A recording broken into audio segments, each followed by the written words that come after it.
सत श्री अकाल। Punjab star TV देख रहे सारे दर्शकों का स्वागत है। मैं हाँ कमलरीत कौर लैके हाजिर हाँ प्रोग्राम मुद्दे की गल। मुद्दे की गल दे असीं तुहानूं राजनीतिक धार्मिक ते समाजिक शख्सियतां दे रूबरू करवाउने आ ते अज असीं जिस शख्सियत दे नाल राजनीतिक शख्सियत दे नाल तुहानूं रूबरू करवाउण चाह रहे हैं वो किसी जान पहचान दे मोहताज नहीं, पंजाब की राजनीति दे विच एक अहम स्थान रखते हैं। पंजाब विधान सभा के स्पीकर भी रहे ने, डिप्टी स्पीकर रहे ने और जदों वो बोलते हैं तो बेहद धाकड़ तरीके दे नाल जिहड़ी अपनी गल है सामने रखते हैं और नितड़क सियासतदान जे कह लीए तो इस दे विच कोई अटकत ही नहीं होएगी, क्योंकि जिस टाइम वो कांग्रेस दे विच हुंदे सन उस वेले पंजाब विधान सभा च हरेक उस मुद्दे नूं भावें वो SYL दा मुद्दा होवे या पंजाब दे नाल जुड़िया हरेक गंभीर मुद्दा उसनूं बेहद निधड़क तरीके दे नाल चुक्या ते आवाज़ बुलंद कीती है। मैं गल कर रही हाँ बीर दविंदर सिंह सर, बहुत बहुत स्वागत है तुहाडा। तुहाडी जिहड़ा जद्दी पिंड है कोटला पाइका, उत्थे असीं बैठे हाँ जिथों तुहाडे सियासी सफ़र की शुरुआत हुंदी है ते अज सियासत दे विच तुहाडा कद बहुत वड्डा है। मैं गल करना चाहांगी पहलां ते इस समय जो हो रहा है, सब तो पहला मैं किसानी अंदोलन की गल करना चाहांगी कि हरेक मुद्दे ते निधड़क तरीके दे नाल बेबाक तरीके दे नाल अपनी राय रखन वाले बीर दविंदर सिंह किसानी अंदोलन च सीधे तौर ते सामने नहीं आए। अर्जी है पहले तो मेरे पिंड कोटला भाईका मेरी पितरी भूमि से पहुँचने लई मैं तुहाडी टीम का स्वागत करदा।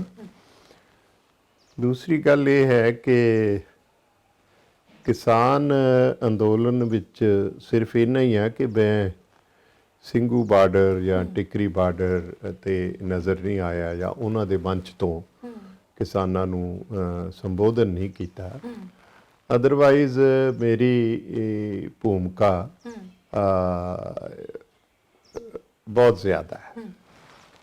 वो इस तरह है कि जदों ये ऑर्डीनेंसेस आए इन्हां दे हक च एक लेख डॉक्टर सरदारा सिंह जौल होरां ने इन्हां काले कानूनां दे हक च लिखिया सी। उस दे जवाब विच पहला आर्टिकल इन्हां दी परत दर परत खुलासा करदा कि ਇਹਦਾ किसान ਨੂੰ ਕੀ ਨੁਕਸਾਨ ਹੋਏਗਾ, ਇਹ ਕਿੱਡੀ ਵੱਡੀ ਸਾਜ਼ਿਸ਼ ਹੈ ਕਿਸਾਨ ਦੇ ਖਿਲਾਫ, ਉਹ ਮੇਰਾ ਲੇਖ ਸੀ ਜਿਹੜਾ ਅਜੀਤ ਅਖਬਾਰ 'ਚ ਛਪਿਆ।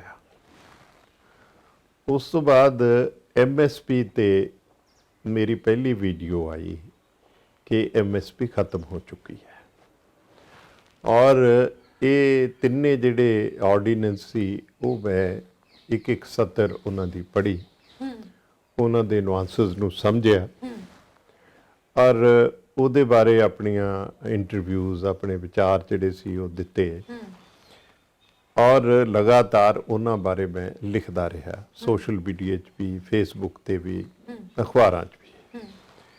ਤੇ ਅੱਜ ਤੱਕ ਮੈਂ ਹੁਣ ਜਦੋਂ ਤੁਹਾਡੇ ਨਾਲ ਗੱਲ ਕਰ ਰਿਹਾ ਉਦੋਂ ਵੀ ਮੈਂ ਇਹਨਾਂ ਕਾਨੂੰਨਾਂ ਦੇ ਖਿਲਾਫ ਤੁਹਾਡੇ ਨਾਲ ਮੁਲਾਕਾਤ ਵੀ ਮੇਰੀ ਜਦੋਜਹਿਦ ਦਾ ਹਿੱਸਾ ਹੈ। ਲੋਕਾਂ ਨੂੰ ਜਾਗਰੂਕ ਕਰਨਾ ਪੂਰੀ ਦੁਨੀਆ ਭਰ ਵਿੱਚ ਹੈ। ਮੇਰਾ ਖਿਆਲ ਹੈ ਕਿਸਾਨ ਅੰਦੋਲਨ ਔਰ ਇਹ ਕਾਲੇ ਕਾਨੂੰਨਾਂ ਦੇ ਬਾਰੇ ਮੇਰੀਆਂ ਬਹੁਤ ਸਾਰੀਆਂ ਵੀਡੀਓਜ਼ ਇਸ ਵੇਲੇ YouTube ਤੇ ਉਪਲਬਧ ਨੇ।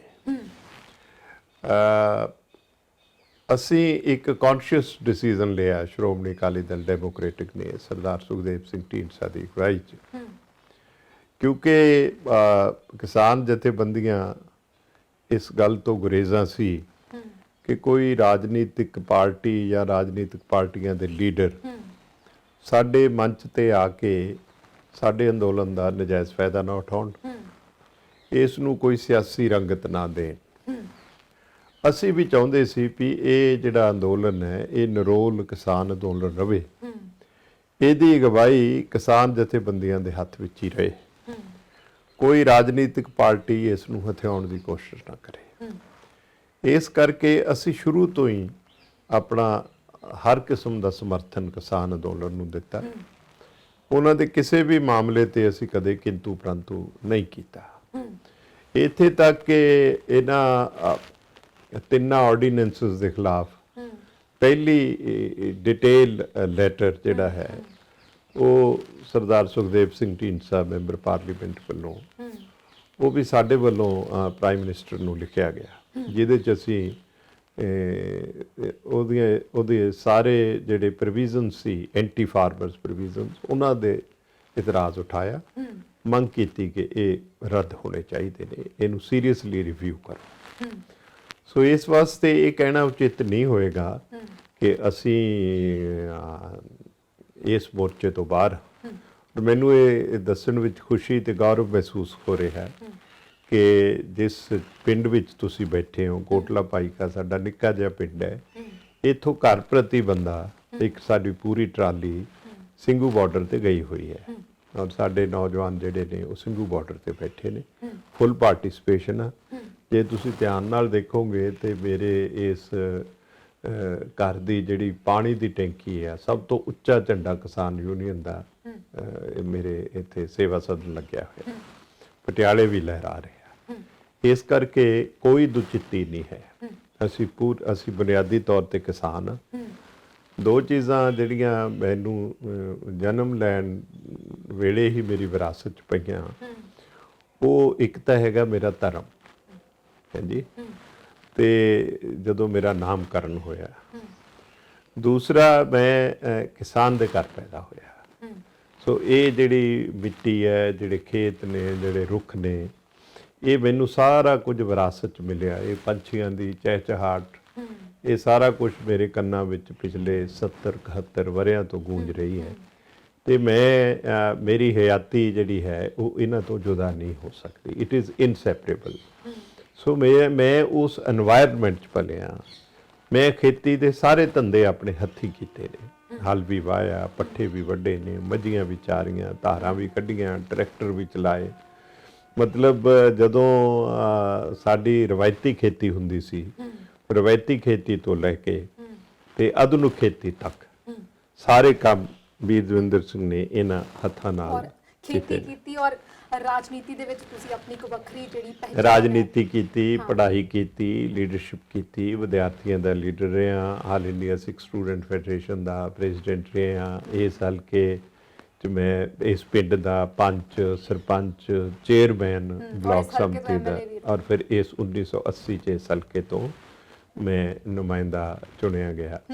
ਤੁਹਾਡੇ ਰਾਜਨੀਤਿਕ ਸਫ਼ਰ ਦੀ ਸਰ ਗੱਲ ਕਰ ਲਈਏ, ਪੰਜਾਬ ਦੀ ਰਵਾਇਤੀ ਸਭ ਤੋਂ ਵੱਡੀ ਪਾਰਟੀ ਅਕਾਲੀ ਦਲ ਦਾ ਤੁਸੀਂ ਹਿੱਸਾ ਰਹੇ ਹੋ, ਕਾਂਗਰਸ ਦਾ ਅਹਿਮ ਚਿਹਰਾ ਤੁਸੀਂ ਮੰਨੇ ਜਾਂਦੇ ਸੀ ਕਿਸੇ ਵੇਲੇ, ਔਰ ਅੱਜ ਸ਼੍ਰੋਮਣੀ ਅਕਾਲੀ ਦਲ ਡੈਮੋਕ੍ਰੈਟਿਕ ਸੁਖਦੇਵ ਸਿੰਘ ਢੀਂਡਸਾ ਦੇ ਨਾਲ ਤੁਸੀਂ ਇੱਕ ਮੰਚ ਤੇ ਇਕੱਠੇ ਹੋਏ ਹੋ ਔਰ ਤੁਸੀਂ ਇੱਕ ਹੋ ਜਿੱਥੇ ਤੱਕ ਮੇਰਾ ਅੰਦਾਜ਼ਾ ਹੈ ਕਿ ਬੈਸਟ ਪਾਰਲੀਮੈਂਟੇਰੀਅਨ ਹੋਣ ਦਾ ਮਾਣ ਜਿਨ੍ਹਾਂ ਨੂੰ ਹਾਸਲ ਹੈ। ਹਰੇਕ ਮਸਲੇ ਤੇ ਤੁਸੀਂ ਨਿਧੜਕ ਤਰੀਕੇ ਦੇ ਨਾਲ ਗੱਲਬਾਤ ਕੀਤੀ ਹੈ। ਪਰ ਸਰ, ਜਦੋਂ ਕਦੇ ਗਲਿਆਰਿਆਂ ਦੇ ਵਿੱਚ ਚਰਚਾ ਗੂੰਜਦੀ ਹੈ ਤੁਹਾਡੇ ਨਾਮ ਦੀ, ਤਾਂ ਅਕਸਰ ਕੁਝ ਲੋਕ ਇਹ ਕਹਿੰਦੇ ਹੋਏ ਸੰਬੋਧਨ ਹੁੰਦੇ ਨੇ ਕਿ ਵੀਰ ਦਵਿੰਦਰ ਸਿੰਘ ਨੂੰ ਦਲ ਬਦਲਣ ਦੇ ਵਿੱਚ ਬੜਾ ਇੰਟਰਸਟ ਹੈ। ਨਹੀਂ, ਮੇਰਾ ਖਿਆਲ ਹੈ ਜਿਹੜੇ ਲੋਕ ਇਸ ਤਰ੍ਹਾਂ ਦੀ ਟਿੱਪਣੀ ਕਰਦੇ ਨੇ ਉਹ ਹਾਲਾਤ ਤੋਂ ਬਹੁਤੇ ਵਾਕਿਫ ਨਹੀਂ ਹੁੰਦੇ। ਪਹਿਲੀ ਤਾਂ ਗੱਲ ਹੈ ਵੀ ਕਿਸੇ ਨੂੰ ਪਾਰਟੀਆਂ ਬਦਲਣ ਦਾ ਕੋਈ ਸ਼ੌਕ ਨਹੀਂ ਹੁੰਦਾ, ਠੀਕ ਹੈ ਨਾ। ਦੂਸਰੀ ਗੱਲ ਇਹ ਹੈ ਕਿ ਉਸ ਦੇ ਪਿੱਛੇ ਕਿਹੜੇ ਹਾਲਾਤ ਨੇ, ਕਿਉਂ ਇਹ ਸਾਰਾ ਕੁਝ ਹੋਇਆ, ਇਹਦੇ 'ਚ ਕੋਈ ਸ਼ੱਕ ਨਹੀਂ। ਮੈਂ ਆਪਣਾ ਜਿਹੜਾ ਪੋਲੀਟੀਕਲ ਜੀਵਨ ਜਿਹੜਾ ਹੈਗਾ ਉਹ ਪੰਥਕ ਸਫਾ 'ਚੋਂ ਸ਼ੁਰੂ ਕੀਤਾ ਔਰ ਮੇਰੀ ਇੰਸਪੀਰੇਸ਼ਨ ਦਾ ਜਿਹੜਾ ਧਰਾਤਲ ਹੈ ਉਹ ਸਿੱਖ ਇਤਿਹਾਸ ਹੈ, ਸਿੱਖ ਧਰਮ ਹੈ, ਸਿੱਖ ਅਰਦਾਸ ਹੈ। ਮੈਂ ਸਾਰੀ ਇੰਸਪੀਰੇਸ਼ਨ ਉਸ ਹਿਸਟਰੀ ਤੋਂ ਲੈਣਾ। ਉਹਦਾ ਮੇਰੇ ਜੀਵਨ ਤੇ ਬਹੁਤ ਵੱਡਾ ਪ੍ਰਭਾਵ ਹੈ। ਮੈਂ ਸਿੱਖ ਰਿਲੀਜਨ ਦਾ ਤੇ ਕੰਪੈਰੀਟਿਵ ਰਿਲੀਜਨ ਦਾ ਇੱਕ ਵਿਦਿਆਰਥੀ ਹਾਂ, ਇਤਿਹਾਸ ਦਾ ਵਿਦਿਆਰਥੀ ਹਾਂ।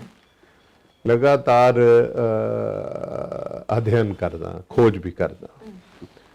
ਤੁਹਾਨੂੰ ਇਹ ਜਾਣ ਕੇ ਹੈਰਾਨੀ ਹੋਏਗੀ ਕਿ ਸ਼ਾਇਦ ਮੈਂ ਇਕੱਲਾ ਹੀ ਐਸਾ ਪੋਲੀਟੀਸ਼ੀਅਨ ਹਾਂ ਜਿਹਦੀ ਆਪਣੀ ਲਾਇਬ੍ਰੇਰੀ ਹੈ ਔਰ ਜਿਸ ਲਾਇਬ੍ਰੇਰੀ 'ਚ 14,000 ਤੋਂ ਵੱਧ ਪੁਸਤਕਾਂ ਨੇ। ਸਾਰੇ ਧਰਮਾਂ ਨਾਲ ਸੰਬੰਧਿਤ ਗ੍ਰੰਥ ਨੇ, ਉਹਨਾਂ ਦੇ ਟੀਕੇ ਨੇ, ਅੰਗਰੇਜ਼ੀ, ਪੰਜਾਬੀ, ਉਰਦੂ, ਫਾਰਸੀ ਔਰ ਸੰਸਕ੍ਰਿਤ, ਇਸ ਕਿਸਮ ਦਾ ਸਾਰਾ ਲਿਟਰੇਚਰ ਉਪਲਬਧ ਹੈ। ਮੇਰਾ ਦਿਨਚਰਿਆ 'ਚ ਅਧਿਐਨ ਦਾ ਜਿਹੜਾ ਕੰਮ ਹੈਗਾ ਉਹ ਤਕਰੀਬਨ ਅੱਧਾ ਦਿਨ ਮੇਰਾ ਇਸ ਕੰਮ ਵਿੱਚ ਗੁਜ਼ਰ ਜਾਂਦਾ ਹੈ, ਲਿਖਣ ਔਰ ਪੜ੍ਹਨ ਦੇ ਵਿੱਚ। ਜੇ ਕੋਈ ਮੇਰੀ ਬਾਹਰ ਅੰਗੇਜਮੈਂਟ ਨਾ ਹੋਵੇ, ਕੋਈ ਪੋਲੀਟੀਕਲ ਅੰਗੇਜਮੈਂਟ ਨਾ ਹੋਵੇ, ਤਾਂ ਮੈਂ ਬਹੁਤਾ ਵਕਤ ਪੁਸਤਕਾਂ ਨਾਲ ਬਿਤਾਉਣਾ। ਉਹ ਮੇਰੀਆਂ ਸਭ ਤੋਂ ਵਧੀਆ ਦੋਸਤ ਨੇ। ਦੂਸਰੀ ਗੱਲ ਇਹ ਹੈ ਕਿ ਮੈਂ ਸਫੋਕੇਟਿੰਗ ਹਾਲਾਤ ਵਿੱਚ ਨਹੀਂ ਬਹੁਤਾ ਸਮਾਂ ਰਹਿ ਸਕਦਾ। ਮੈਨੂੰ ਮੇਰੇ ਮਾਤਾ ਪਿਤਾ ਨੇ ਜਿਹੜੀ ਗੁੜਤੀ ਦਿੱਤੀ ਹੈ, ਉਹ ਮੈਨੂੰ ਸੱਚ ਦੀ ਗੁੜਤੀ ਦਿੱਤੀ ਹੈ, ਬੇਬਾਕੀ ਦੀ ਗੁੜਤੀ ਦਿੱਤੀ ਹੈ ਕਿ ਔਰ ਮੇਰੇ ਰਾਹਬਰ ਗੁਰੂ ਨਾਨਕ ਪਾਤਸ਼ਾਹ ਨੇ ਮੇਰਾ ਮਾਰਗਦਰਸ਼ਨ ਇਸ ਤਰ੍ਹਾਂ ਕੀਤਾ ਕਿ ਜਬ ਲਗ ਦੁਨੀਆ ਰਹੀਏ ਨਾਨਕ ਕਿਛ ਸੁਣੀਏ ਕੁਛ ਕਹੀਏ। ਤੇ ਹਾਲਾਤ ਤੇ ਟਿੱਪਣੀ, ਜਦੋਂ ਤੁਸੀਂ ਸੰਸਾਰ 'ਚ ਰਹਿ ਰਹੇ ਹੋ, ਜੋ ਕੁਝ ਵੀ ਤੁਹਾਡੇ ਸਾਹਮਣੇ ਚੰਗਾ ਮਾੜਾ ਵਾਪਰ ਰਿਹਾ ਹੈ, ਤੁਹਾਨੂੰ ਆਪਣਾ ਵਿਚਾਰ ਵਿਅਕਤ ਕਰਨਾ ਚਾਹੀਦਾ ਹੈ। ਹਰ ਬਾਸ਼ਊਰ ਜਿਹੜਾ ਆਦਮੀ ਹੈ, ਉਹਦਾ ਹਰ ਮਾਮਲੇ ਬਾਰੇ ਇੱਕ ਨਜ਼ਰੀਆ ਹੁੰਦਾ ਹੈ।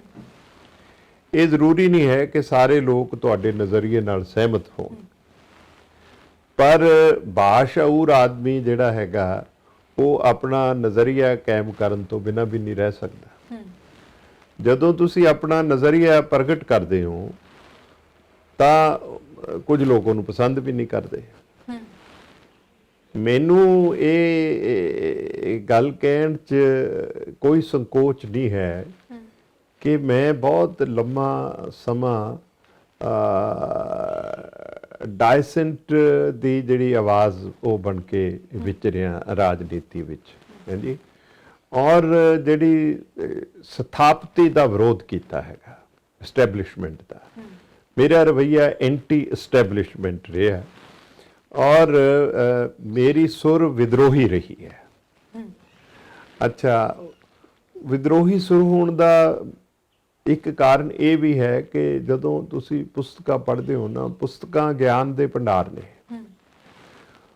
ਜਦੋਂ ਤੁਸੀਂ ਗਿਆਨ ਗ੍ਰਹਿਣ ਕਰਦੇ ਹੋ ਤਾਂ ਤੁਹਾਡੀ ਜਿਹੜੀ ਸੋਚ ਵਿੱਚ ਸਜਗਤਾ ਆਉਂਦੀ ਹੈ, ਤੁਸੀਂ ਇੱਕ ਜਾਗਰੂਕ ਮਨੁੱਖ ਬਣਦੇ ਹੋ।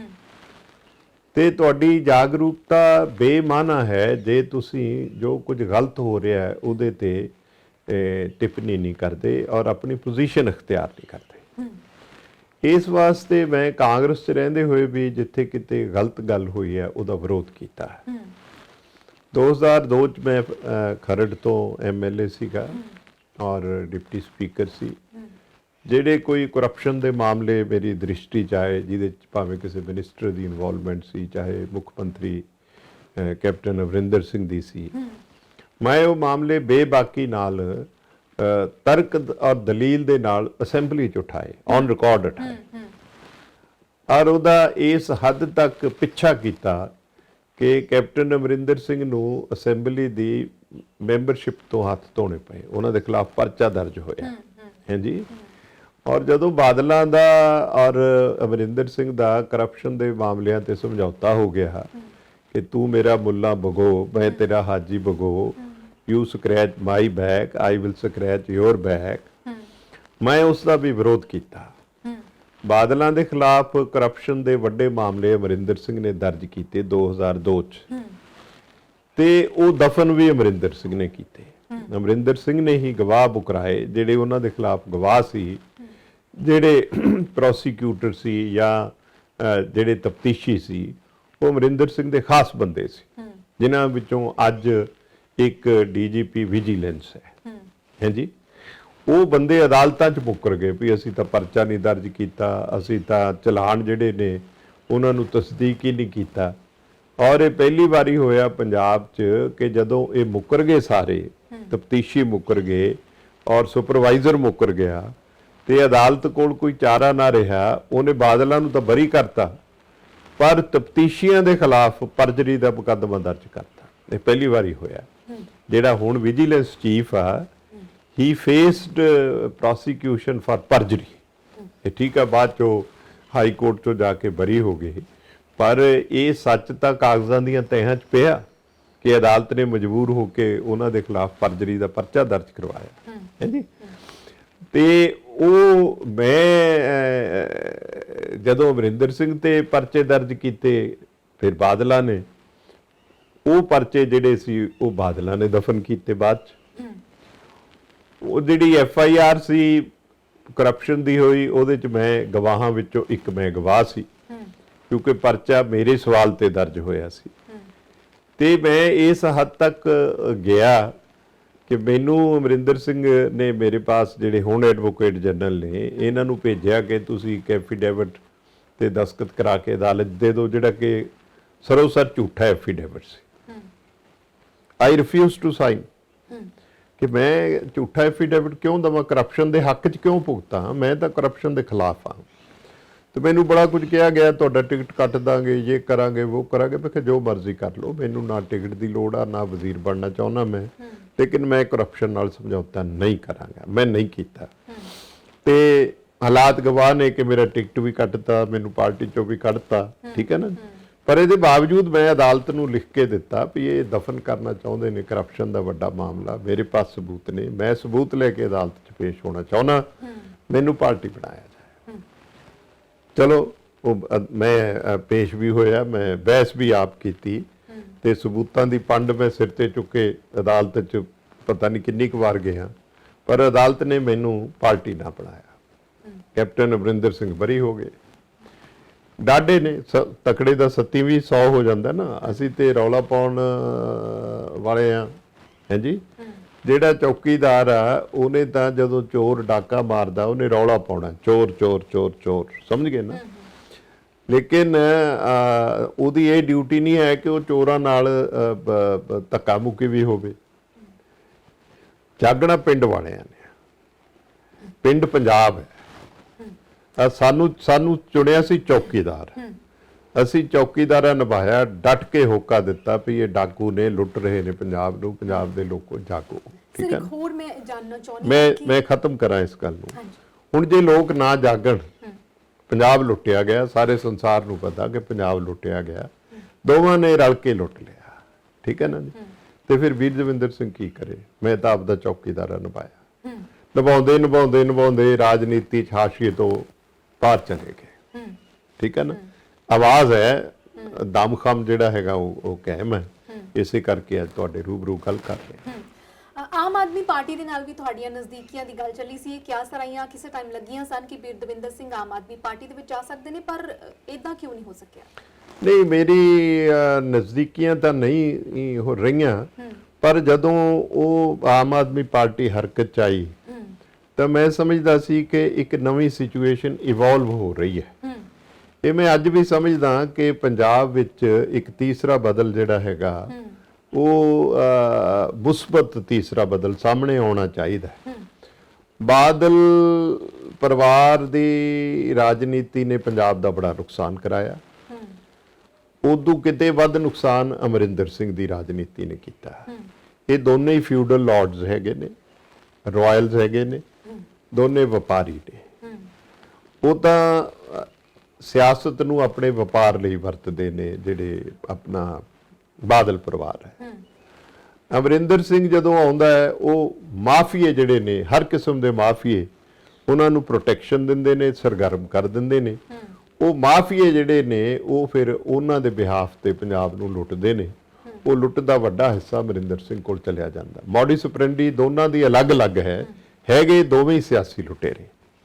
ਇਸ ਵਾਸਤੇ ਜੇ ਤੁਸੀਂ ਪੰਜਾਬ ਨੂੰ ਬਚਾਉਣਾ ਹੈਗਾ, ਵੀ Punjab is on the verge of total collapse, social collapse ਵੀ ਹੋ ਰਿਹਾ, ਔਰ ਆਰਥਿਕ ਜਿਹੜਾ ਹੈਗਾ ਕੋਲੈਪਸ ਵੀ ਹੋ ਰਿਹਾ। ਖੇਤੀ ਮੁੱਖ ਧੰਦਾ ਸੀ, ਉਹਦੀ ਹਾਲਤ ਤੁਹਾਡੇ ਸਾਹਮਣੇ ਆ।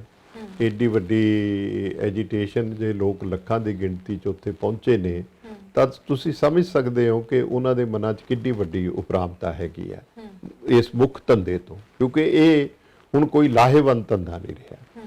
ਇਸ ਨੂੰ ਹੋਰ ਨੁਕਸਾਨ ਪਹੁੰਚਾਉਣ ਦੇ ਲਈ ਸਾਜ਼ਿਸ਼ਾਂ ਦਿੱਲੀ ਵਿੱਚ ਹੋਈਆਂ, ਕਾਰਪੋਰੇਟ ਘਰਾਣਿਆਂ ਨਾਲ ਹੋਈਆਂ, ਮੋਦੀ ਜੀ ਨੇ ਕੀਤੀਆਂ। ਔਰ ਇਹ ਜਿਹੜੇ ਕਾਲੇ ਕਾਨੂੰਨ ਨੇ, ਜੇ ਮੈਂ ਇਹ ਕਹਾਂ, ਇੱਕ ਅੰਗਰੇਜ਼ੀ ਦੀ ਫਰੇਜ਼ ਹੈਗੀ ਆ, ਫੇਟ ਅਕੰਪਲੀ। ਉਹਦਾ ਮਤਲਬ ਹੁੰਦਾ ਕਿ ਤੁਹਾਡੀ ਤਕਦੀਰ ਕਿਸੇ ਹੋਰ ਜਗ੍ਹਾ ਤੈਅ ਹੋਈ ਹੈ ਤੇ ਉਹ ਤਕਦੀਰ ਦਾ ਚਿੱਠਾ ਤਿਆਰ ਕਰਕੇ ਤੁਹਾਨੂੰ ਦੇ ਦਿੱਤਾ ਕਿ ਤੁਸੀਂ ਉਹਦੇ ਮੁਤਾਬਕ ਹੁਣ ਜਿਉਣਾ ਹੀ ਜਿਉਣਾ। that is your fate। ਅੱਛਾ, you have to accomplish that। ਇਹ ਜਿਹੜੇ ਕਾਲੇ ਕਾਨੂੰਨ ਨੇ ਇਹ ਕਾਰਪੋਰੇਟਾਂ ਨੇ ਬਣਾਏ, ਉਹਨਾਂ ਨੇ ਕਿਸਾਨ ਦੀ ਮਾੜੀ ਤਕਦੀਰ ਲਿਖੀ, ਆਪ ਦੇ ਵਪਾਰ ਦੇ ਹੱਕ 'ਚ ਲਿਖੀ, ਉਹਨਾਂ ਨੇ ਤਿਆਰ ਕਰਕੇ ਇਹ ਪ੍ਰਧਾਨ ਮੰਤਰੀ ਮੋਦੀ ਨੂੰ ਦੇ ਦਿੱਤੇ। ਉਹਨਾਂ ਨੇ ਕੈਬਨਿਟ 'ਚ ਪਾਸ ਕਰਕੇ ਆਰਡੀਨੈਂਸ ਦੇ ਰੂਪ 'ਚ ਲੈ ਜਾਂਦੇ, ਵਰਨਾ ਆਰਡੀਨੈਂਸ ਦੇ ਰੂਪ 'ਚ ਲਿਆਉਣ ਦੀ ਕੋਈ ਲੋੜ ਨਹੀਂ ਸੀ। There was no emergency, there was no urgency. ਇਹਦਾ ਜਵਾਬ ਤਾਂ ਮੋਦੀ ਜੀ ਹੀ ਦੇ ਸਕਦੇ ਨੇ। ਫਿਰ ਤੁਸੀਂ ਹੈਰਾਨ ਹੋਵੋਗੇ ਕਿ 31 ਮਈ 2019 ਨੂੰ ਮੋਦੀ ਜੀ ਸਹੁੰ ਚੁੱਕਦੇ ਨੇ ਪ੍ਰਧਾਨ ਮੰਤਰੀ ਪਦ ਦੀ। ਔਰ ਜਿਹੜਾ ਪ੍ਰਧਾਨ ਮੰਤਰੀ ਹੈ ਉਹ ਨੀਤੀ ਆਯੋਗ ਦਾ ਚੇਅਰਪਰਸਨ ਵੀ ਹੁੰਦਾ ਹੈ। ਨੀਤੀ ਆਯੋਗ ਦੀ ਗਵਰਨਿੰਗ ਬਾਡੀ ਦੀ ਮੀਟਿੰਗ ਉਹ 15 ਜੂਨ ਨੂੰ ਸੱਦ ਲੈਂਦੇ ਨੇ। ਇਹ ਡੇਟਾ ਚੇਤੇ ਰੱਖਿਓ, 31 ਮਈ ਨੂੰ ਸਹੁੰ ਚੁੱਕਦੇ ਨੇ, 15 ਜੂਨ ਦੀ ਮੀਟਿੰਗ ਤਲਬ ਕਰ ਲੈਂਦੇ ਨੇ ਬਤੌਰ ਚੇਅਰਪਰਸਨ। ਔਰ ਨੀਤੀ ਆਯੋਗ ਦੀ ਗਵਰਨਿੰਗ ਬਾਡੀ ਦੀ ਮੀਟਿੰਗ ਤਲਬ ਕਰਨ ਲਈ 15 ਦਿਨ ਦਾ ਨੋਟਿਸ ਚਾਹੀਦਾ। ਇਹਦਾ ਮਤਲਬ ਇਹ ਹੈ ਕਿ ਉਸੇ ਦਿਨ ਹੀ ਮੀਟਿੰਗ ਸੱਦ ਲਈ ਜਿਸ ਦਿਨ ਸਹੁੰ ਚੁੱਕੀ, ਕਿਉਂਕਿ 15 ਕਲੀਅਰ ਡੇਜ਼ ਬਣਦੇ ਨੇ 15 ਜੂਨ 2019 ਨੂੰ। ਉਹਦਾ ਏਜੰਡਾ ਜਿਹੜਾ ਹੈਗਾ ਉਹਦੀ 4 ਨੰਬਰ ਮੱਦ ਤੇ ਲਿਖਿਆ ਹੋਇਆ ਕਿ ਟਰਾਂਸਫਾਰਮੇਸ਼ਨ ਆਫ ਐਗਰੀਕਲਚਰ, ਤੇ ਉਹਦੀਆਂ ਹੇਠਾਂ ਜਿਹੜੀਆਂ ਸਬ ਮੱਦਾਂ ਨੇ ਉਹਦੇ 'ਚ ਲਿਖਿਆ ਹੋਇਆ agriculture produce marketing committee act number 1 ਤੇ ਨੰਬਰ 2 ਤੇ ਐਸੈਂਸ਼ੀਅਲ ਕਮੋਡਿਟੀ ਐਕਟ ਟਾਰਗੇਟ ਕੀਤੇ ਨਾ। ਇਹਦਾ ਮਤਲਬ ਹੈ ਵੀ ਇਹ ਏਜੰਡਾ ਤਾਂ ਪ੍ਰਧਾਨ ਮੰਤਰੀ ਪਹਿਲਾਂ ਬਣਨ ਤੋਂ ਪਹਿਲਾਂ ਹੀ ਡਿਸਾਈਡ ਸੀ, ਜਿਹੜਾ ਫੌਰੀ ਤੌਰ ਤੇ ਇੰਪਲੀਮੈਂਟ ਕਰਤਾ। ਐਡੀ ਕੀ ਕਾਲ ਸੀ ਵੀ ਉਸੇ ਰਾਤ ਮੀਟਿੰਗ ਸੱਦ ਲਈ। ਸੋ ਇਹ ਸਾਰਾ ਕੁਝ ਜਿਹੜਾ ਸੀ ਇਹ ਪ੍ਰੀ ਮੈਡੀਟੇਟਡ ਐਕਸਰਸਾਈਜ਼ ਸੀ, ਕਾਰਪੋਰੇਟਾਂ ਨੇ ਕਰਕੇ ਦਿੱਤੀ ਹੈ, ਤੇ ਸਾਰੀ ਕਮਰਸ਼ੀਅਲ ਐਕਸਰਸਾਈਜ਼ ਹੈ, ਵਪਾਰਕ ਐਕਸਰਸਾਈਜ਼ ਹੈ। ਕਿਸਾਨ ਇਹਨਾਂ ਨੇ ਮਾਰਤਾ। ਹੁਣ ਉਹਨਾਂ ਦੀ ਬਰੂਟਲ ਮੈਜੋਰਿਟੀ ਹੈ ਤੇ ਮੋਦੀ ਸਾਹਿਬ ਤਾਂ ਲਗਭਗ ਦੇਖੋ ਨਾ, ਇਹ ਜੂਨ 'ਚ 5 ਜੂਨ ਨੂੰ ਆਏ ਸੀਗੇ ਆਰਡੀਨੈਂਸ, 5 ਜੂਨ ਤੋਂ ਕਿਸਾਨ ਅੰਦੋਲਨ ਸ਼ੁਰੂ ਹੋਇਆ ਤੇ ਹੁਣ ਲਗਭਗ 3 ਮਹੀਨੇ ਤਾਂ ਦਿੱਲੀ ਬੈਠਿਆਂ ਨੂੰ ਹੋ ਗਏ ਤੇ 150-200 ਬੰਦਾ ਸ਼ਹੀਦ ਹੋ ਗਿਆ। ਤੇ ਮੋਦੀ ਸਾਹਿਬ ਤਾਂ ਟਿਚਰਾ ਕਰਦੇ ਨੇ, ਉਹਨਾਂ ਦੇ ਤਾਂ ਕੰਨ ਤੇ ਜੂੰ ਨਹੀਂ ਸਰਕੀ। ਪਾਰਲੀਮੈਂਟ 'ਚ ਬੋਲੇ ਨੇ, ਰਾਜ ਸਭਾ 'ਚ ਬੋਲੇ ਨੇ, ਉਹ ਪਰਜੀਵੀ ਦੱਸਦੇ ਨੇ ਇਹਨਾਂ ਨੂੰ, ਅੰਦੋਲਨ ਜੀਵੀ ਦੱਸਦੇ ਨੇ। I mean he is making fun of this whole agitation. Akali Dal ਦੀ ਵੀ ਸਰ ਆਪਾਂ ਗੱਲ ਕਰ ਲਈ, ਉਹ ਵੀ ਅਹਿਮ ਕੜੀ ਰਹੀ ਹੈ ਇਹਨਾਂ ਖੇਤੀ ਕਾਨੂੰਨਾਂ ਦੇ ਦੌਰਾਨ। ਪਰ ਜਿਸ ਟਾਈਮ ਕੈਬਨਿਟ 'ਚ ਬਿੱਲ ਪੇਸ਼ ਹੁੰਦੇ ਨੇ ਉਸ ਟਾਈਮ ਹਰਸਿਮਰਤ ਕੌਰ ਬਾਦਲ ਕੇਂਦਰੀ ਕੈਬਨਿਟ ਦੇ ਮੰਤਰੀ ਸਨ ਔਰ ਬਾਦਲ ਪਰਿਵਾਰ ਦਾ ਇਹ ਪੂਰਾ ਜ਼ੋਰ ਲੱਗਿਆ ਹੋਇਆ ਸੀ ਖੇਤੀ ਕਾਨੂੰਨਾਂ ਦੇ ਲਾਭ ਜਿਹੜੇ ਨੇ ਲੋਕਾਂ ਨੂੰ ਸਮਝਾਏ ਜਾਣ। ਪਰ ਜਦੋਂ ਵਿਰੋਧ ਦੀ ਲਹਿਰ ਤੇਜ਼ ਹੁੰਦੀ ਹੈ, ਤਿੱਖੀ ਹੁੰਦੀ ਆ, ਤਾਂ ਫਿਰ ਅਕਾਲੀ ਦਲ ਵੱਲੋਂ ਜਿਹੜਾ ਇੱਕ ਪੈਰ ਆ ਪਿੱਛੇ ਖਿੱਚਿਆ ਜਾਂਦਾ, ਭਾਜਪਾ ਦੇ ਨਾਲੋਂ ਗੱਠਜੋੜ ਵੀ ਤੋੜਿਆ ਜਾਂਦਾ ਔਰ ਬੀਬਾ ਜੀ ਵੱਲੋਂ ਅਸਤੀਫਾ ਵੀ ਦਿੱਤਾ ਜਾਂਦਾ। ਔਰ ਲੰਘੇ ਦਿਨੀ ਲੋਕ ਸਭਾ ਦੇ ਵਿੱਚ ਜਿਹੜੀ ਬੀਬਾ ਹਰਸਿਮਰਤ ਕੌਰ ਬਾਦਲ ਦੀ ਸਪੀਚ ਹੈ ਉਹ ਕਾਫੀ ਚਰਚਾ ਦਾ ਵਿਸ਼ਾ ਬਣੀ ਹੋਈ ਹੈ। ਅਰਜ਼ ਇਹ ਹੈ ਕਿ ਇਹਨਾਂ ਨੇ ਜਿਹੜੀ ਹੈ ਨਾ ਉਹ ਬੁਨਿਆਦੀ ਭੂਮਿਕਾ ਕਿਸਾਨ ਦੇ ਕਤਲ ਵਿੱਚ ਵੱਡੀ ਭੂਮਿਕਾ ਉਹਨਾਂ ਨੇ ਨਿਭਾਈ ਹੈ। ਆਰਡੀਨੈਂਸ ਜਿਹੜੇ ਜਾਰੀ ਹੋਏ ਉਹਦੇ 'ਚ ਬੀਬੀ ਜਿਹੜੀ ਹੈ ਪਾਰਟੀ ਹੈ ਉਸ ਕੈਬਨਿਟ ਦੀ ਮੀਟਿੰਗ 'ਚ ਬੈਠੇ ਸੀ ਜਦੋਂ ਉਹਨਾਂ ਦੀ ਅਪਰੂਵਲ ਹੋਈ ਹੈ। ਹੁਣ ਜੇ ਕੋਈ ਇਹ ਕਵੇ ਮੈਨੂੰ ਪਤਾ ਨਹੀਂ ਜੀ ਲੱਗਿਆ ਜਾਂ ਮੈਂ ਅੰਦਰ ਬੜਾ ਰੌਲਾ ਪਾਇਆ ਇਹਨਾਂ ਦੇ ਖਿਲਾਫ, ਜੇ ਰੌਲਾ ਪਾਇਆ ਸੀ ਫਿਰ 3 ਮਹੀਨੇ ਤਾਂ ਤੁਸੀਂ ਘੁੰਗਰੂ ਬੰਨ ਕੇ ਨੱਚਦੇ ਰਹੇ ਮੀਆਂ ਬੀਬੀ ਉਹਨਾਂ ਦੇ ਹੱਕ 'ਚ ਪਈ ਜੀ ਇਹ ਕਿਸਾਨ ਦੇ ਬੜੇ ਹਿੱਤ 'ਚ ਨੇ ਕਾਨੂੰਨ। ਮੋਦੀ ਸਾਹਿਬ ਦੇ ਵੀ ਤੁਸੀਂ ਗੁਣਗਾਨ ਕਰਦੇ ਰਹੇ, ਤੋਮਰ ਦੀ ਚਿੱਠੀ ਦਿਖਾਉਂਦੇ ਰਹੇ, ਸੁਖਬੀਰ ਸਿੰਘ ਬਾਦਲ। ਫਿਰ 2.5-3 ਮਹੀਨੇ ਤੁਹਾਡੀ ਸੋਚ ਕਿੱਥੇ ਗਈ ਸੀ? ਠੀਕ ਹੈ ਨਾ। ਲੇਕਿਨ ਯੂ ਟਰਨ ਉਹਨਾਂ ਨੇ ਉਦੋਂ ਲਈ ਜਦੋਂ ਸਾਰਾ ਪੰਜਾਬ ਉੱਠ ਖੜਾ ਹੋਇਆ, ਜਦੋਂ ਕਿਸਾਨਾਂ ਨੇ ਉਹਨਾਂ ਦੇ ਘਰ ਨੂੰ ਬਾਦਲ ਪਿੰਡ 'ਚ ਘੇਰਾ ਪਾ ਲਿਆ ਉਸ ਤੋਂ ਬਾਅਦ ਉਹਨਾਂ ਨੇ ਸੋਚਿਆ ਵੀ ਹੁਣ ਤਾਂ ਪੰਜਾਬ ਵੜਨ ਜੋਗੇ ਨਹੀਂ ਰਹੇ। ਫਿਰ ਉਹਨਾਂ ਨੇ ਯੂ ਟਰਨ ਲਈ, ਫਿਰ ਸੁਖਬੀਰ ਨੇ ਪਾਰਲੀਮੈਂਟ 'ਚ ਬਿਆਨ ਦਿੱਤਾ ਉਹਨਾਂ ਦੇ ਖਿਲਾਫ। ਉਸ ਤੋਂ ਬਾਅਦ ਕੋਈ ਹਾਲਾਤ ਐਸੇ ਰਹੇ ਹੀ ਨਹੀਂ ਸੀ ਕਿ ਹਰਸਿਮਰਤ ਕੌਰ ਕੰਟੀਨਿਊ ਕਰ ਸਕਦੀ, ਕਿ ਜਦੋਂ ਪ੍ਰੈਜ਼ੀਡੈਂਟ ਸ਼੍ਰੋਮਣੀ ਅਕਾਲੀ ਦਲ ਨੇ ਪਾਰਲੀਮੈਂਟ ਵਿੱਚ on the floor of the house ਬਿਆਨ ਹੀ ਦੇ ਦਿੱਤਾ, ਤੇ ਉਸ ਤੋਂ ਬਾਅਦ ਫਿਰ ਅਖਲਾਕੀ ਤੌਰ ਤੇ ਉਹਨੂੰ ਅਸਤੀਫਾ ਦੇਣਾ ਹੀ ਬਣਦਾ ਸੀ। ਇਹ ਕੋਈ ਕੁਰਬਾਨੀ ਨਹੀਂ ਹੈ, ਇਹ ਉਹਨਾਂ ਦੀ ਮਜਬੂਰੀ ਸੀ। ਇਸ ਤਰ੍ਹਾਂ ਦੀ ਭੂਮਿਕਾ ਹੀ ਅਮਰਿੰਦਰ ਸਿੰਘ ਦੀ ਰਹੀ ਹੈ। ਅਮਰਿੰਦਰ ਸਿੰਘ ਜਿਹੜੇ ਨੇ ਉਹ ਵੀ ਤਕਰੀਬਨ 10 ਮਹੀਨੇ ਚੁੱਪ ਰਹੇ ਨੇ। ਜਦੋਂ ਉਹਨਾਂ ਨੂੰ ਬੋਲਣਾ ਚਾਹੀਦਾ ਸੀ, ਜਦੋਂ ਉਹਨਾਂ ਨੂੰ ਵਾਵੇਲਾ ਕਰਨਾ ਚਾਹੀਦਾ ਸੀ ਬਤੌਰ ਮੁੱਖ ਮੰਤਰੀ ਦੇ, ਉਹ ਦੇਖੋ ਪੰਜਾਬ ਖੇਤੀ ਪ੍ਰਧਾਨ ਸੂਬਾ, ਇਸ ਦੇ ਚੀਫ ਮਿਨਿਸਟਰ ਦੀ ਭੂਮਿਕਾ ਜਿਹੜੀ ਸੀ ਉਹ ਮੋਹਰੀ ਹੋਣੀ ਚਾਹੀਦੀ ਸੀ, ਲੇਕਿਨ ਉਹਨਾਂ ਦੀ ਕੋਈ ਭੂਮਿਕਾ ਨਹੀਂ। ਅੱਜ ਵੀ ਉਹਨਾਂ ਦਾ ਕੁਝ ਨਹੀਂ ਪਤਾ ਉਹ ਕੀ ਕਰ ਰਹੇ ਨੇ। ਨਾ ਉਹ ਪਾਰਲੀਮੈਂਟ 'ਚ ਗਏ, ਸੁਪਰੀਮ ਕੋਰਟ 'ਚ ਗਏ ਨੇ, ਨਾ ਉਹਨਾਂ ਨੇ ਕੋਈ ਵਕੀਲ ਕੀਤਾ, ਨਾ ਕੋਈ ਪੇਸ਼ ਕੀਤਾ। ਉਹਨਾਂ ਨੂੰ कोई नहीं समझ सका। वो खुद ही अपनी अदाओं पे गौर करें, हम अगर जिक्र करेंगे तो शिकायत होगी। समझ गए ना।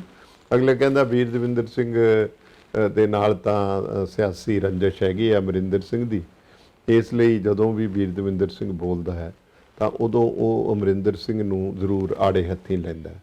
ਇਸ ਕਰਕੇ ਮੈਂ ਬਹੁਤਾ ਨਹੀਂ ਬੋਲਣਾ ਚਾਹੁੰਦਾ ਉਹਨਾਂ ਬਾਰੇ, ਪਰ ਲੋਕ ਸਭ ਸਮਝਦੇ ਨੇ। ਬਹੁਤ ਬਹੁਤ ਸ਼ੁਕਰੀਆ ਸਰ ਸਾਡੇ ਨਾਲ ਜੁੜਨ ਲਈ। ਇਹ ਸਨ ਸਾਡੇ ਨਾਲ ਵੀਰ ਦਵਿੰਦਰ ਸਿੰਘ, ਜਿਨ੍ਹਾਂ ਦੀ ਪਹਿਚਾਣ ਕਰਵਾਉਣਾ ਕੋਈ ਸੌਖਾ ਨਹੀਂ ਹੈ, ਕਿਉਂਕਿ ਸਿਆਸਤ ਦੇ ਵਿੱਚ ਇੱਕ ਚੰਗਾ ਕੱਦ ਰੱਖਦੇ ਨੇ। ਔਰ ਉਹਨਾਂ ਦੇ ਨਾਲ ਅਸੀਂ ਗੱਲਬਾਤ ਕੀਤੀ ਹੈ ਉਹਨਾਂ ਦੇ ਸਿਆਸੀ ਜੀਵਨ ਦੇ ਬਾਰੇ, ਔਰ ਪੰਜਾਬ ਦੀ ਸਿਆਸਤ ਦੀਆਂ ਕੁਝ ਪਰਤਾਂ ਉਹਨਾਂ ਨੇ ਖੋਲੀਆਂ ਨੇ, ਗੁੱਝੀਆਂ ਪਰਤਾਂ ਜਿਹੜੀਆਂ ਤੁਹਾਡੇ ਤੱਕ ਪਹੁੰਚੀਆਂ ਨੇ। ਔਰ ਫਿਰ ਹਾਜ਼ਰ ਹੋਵਾਂਗੇ ਅਗਲੇ ਐਪੀਸੋਡ ਦੇ ਵਿੱਚ। ਤੁਸੀਂ ਵੇਖਦੇ ਰਹੋ ਪੰਜਾਬ ਸਟਾਰ ਟੀਵੀ। ਧੰਨਵਾਦ।